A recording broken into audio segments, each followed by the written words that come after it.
The world now has more demand for UI UX designers, and many who used to work in different industries want to kickstart their careers as UI UX designers. Here are some tips that you can use to start learning more about digital and multimedia design. First, a workman must sharpen his tools if he is to do his work well.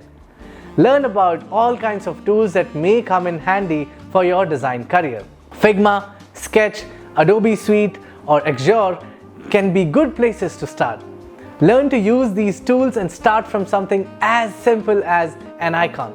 Second, read insightful UI UX books so you can understand the underlying principles. To recommend a few, read Simple and Usable Web Mobile and Interaction Design by Giles Colborne or Hooked by Nir Eyal. Finally, try to learn from other people's work. Head to Behance, Dribbble or TopTel and find your fellow designer's solution for specific design challenges. All of these methods can quickly help you kickstart your design career. I hope this tip was helpful. Don't forget to visit our website at void.com. This is San. You are watching UX Tips at Void. See you in the next video.